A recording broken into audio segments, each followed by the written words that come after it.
여러분, 절세 혜택을 누리면서 투자할 수 있는 방법이 있다면 궁금하지 않으신가요? 오늘은 많은 분들이 궁금해하시는 ISA 계좌에 대해서 알려드리겠습니다. ISA가 뭔지, 어떤 장점이 있는지, 그리고 단점은 또 무엇인지, 마지막엔 ISA를 100% 활용할 수 있는 꿀팁까지 알려드릴 테니까 끝까지 시청해주세요. 아참, 그 전에 구독과 좋아요 눌러주시는 거 잊지 않으셨죠? 그럼 진행해보도록 하겠습니다. ISA 계좌는 개인 종합 자산 관리 계좌의 약자예요. Individual Savings Account. 이 영어에서 이제 ISA로 따와 있고요. 예금, 펀드, 주식, ELS 등 다양한 금융상품을 한 계좌에서 운용할 수 있는 통합 계좌입니다. 한국에서는 2016년에 도입이 되었고요. 세제 혜택이 크기 때문에 많은 투자자들이 주목하고 있어요. 만 19세 이상이라면 누구나 가입이 가능하고요. 특히 금융투자를 처음 시작하는 분들에게 좋은 선택지가 될 수 있습니다. 단, 최근 3년간 금융소득 종합과세 대상이 되셨으면 가입이 불가능합니다. 장점으로는 첫 번째로는 가장 큰 강점이 세금 절감 효과인데요. 3년 이상 유지한 경우에 비과세 혜택이 주어져요. 200만 원까지 비과세가 적용이 되고 만약에 소득이 낮은 서민형, 농어민형이라면 400만 원까지 비과세가 적용이 됩니다. 이 비과세를 넘어가는 초과 수익에 대해서도 저희 보통 금융상품은 15.4%의 이자를 내는 경우가 많은데 9.9%의 낮은 세율로 적용이 됩니다. 손실상계라고도 하는데요. 손해가 났든 실적이 났던 그걸 다 합쳐서 전체 수익, 내 포트폴리오 이 계좌의 총 수익으로 계산을 해서 세금을 낼 수 있습니다. 손해가 낸 부분은 감안하지 않고 수익이 난 것에 대한 것만 소득세로 내게 된다면 좀 비합리적이지 않을까 싶어요. 그래서 이 부분에 대해서 손해 난 것도 감안을 해주어서 손실상계하고 마지막 최종 수익에 대해서만 세금을 낼 수 있습니다. 그리고 한 계좌에서 펀드, 주식, ELS 등을 관리할 수 있기 때문에 포트폴리오 형태로 관리가 가능하다는 것도 장점입니다. 또한 3년 이상 유지를 해야 되기 때문에 장기 투자를 위한 행동장치 역할도 할 수 있게 돼요. 우리가 돈을 모으는 것이 참 어렵잖아요. 1년 단위로 예금을 할 수도 있겠지만 이 상품의 경우는 3년을 무조건 묶어두어야 하기 때문에 장기 투자를 할 수밖에 없는 장치가 됩니다. 하지만 ISA 계좌에도 단점은 있습니다. 첫 번째로는 인출 기간 제한이 있죠. 비과세를 유지하기 위해서 최소 의무 가입 기간이 3년이 있고 최대 5년까지 만기를 설정할 수 있어요. 중간에 인출하게 되면 세제 혜택이 사라지기 때문에 단기 투자보다는 장기 투자로 고려를 하셔야 합니다. 장점이자 단점일 수도 있는 거죠. 두 번째로는 연간 납입 한도가 2천만 원까지라는 거예요. 아무리 내가 이 상품이 좋다고 하더라도 한 번에 많은 돈을 넣고 굴릴 수는 없고요.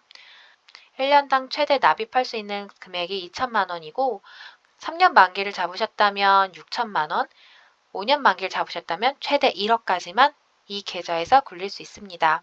2월도 가능합니다. 예를 들어서 12월 30일에 시작을 하셨다면 그때 2천만 원 넣을 수도 있지만 그 다음 해 1월 1일이 됐을 때 납입 한도가 더 늘어나게 되거든요. 다음 해 1월 1일 날 4천만 원 넣고 굴리는 것도 가능합니다.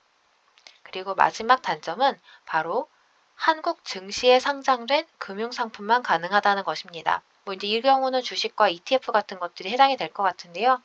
그래서 S&P 500을 하고 싶다고 해도 미국 증시에 상장된 SPY, SPY 같은 상품은 하실 수 없고요. 타이거 S&P 500 국내 증시에 상장되어 있는 ETF를 골라서 투자를 하실 수 있어요. 뭐 예를 들어 테슬라라든지 구글, 애플 등은 직접적으로 이 ISA 계좌 내에서 투자하실 수 없습니다. 국내 증시를 좀 많이 키울 수 있게끔 또 의도하는 상품이라고 생각을 해요. 그래서 세제 혜택을 주는 거겠죠. ISA 계좌를 활용할 수 있는 꿀팁 준비했습니다. 세제 혜택을 받으려면 3년을 최소 유지를 해야 하고 최대 5년까지 만기이기 때문에 당장 써야 할지도 모르는 돈은 활용하시면 곤란합니다. 꼭 장기 투자가 가능하신 금액을 활용하셔야 하고요. 두 번째로는 신탁형이나 일임형이 아닌 중개형 ISA를 개설하는 것을 추천합니다. 중개형 ISA여야지만 내가 직접 ETF나 주식형 펀드도 쉽게 운용하실 수 있어요. 내가 운용하지 않겠다고 일임형으로 맡기게 되면 추가 수수료도 들어갈 뿐더러 그가 얼마나 잘 운용하게 될지 알 수 없게 돼요.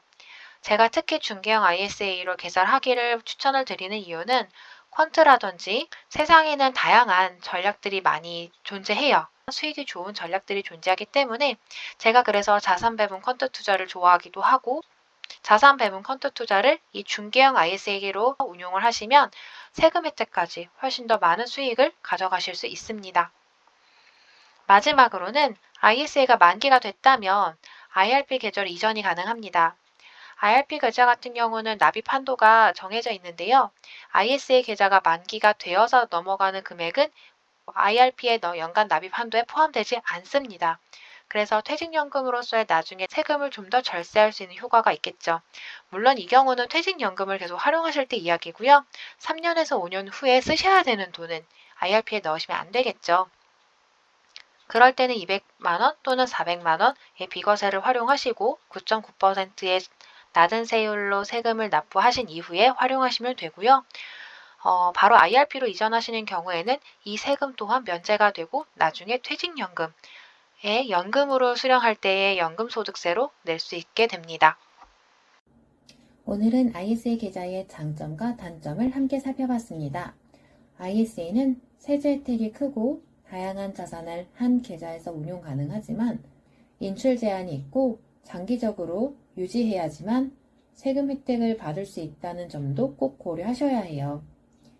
여러분은 ISA 계좌를 어떻게 활용하고 계신가요?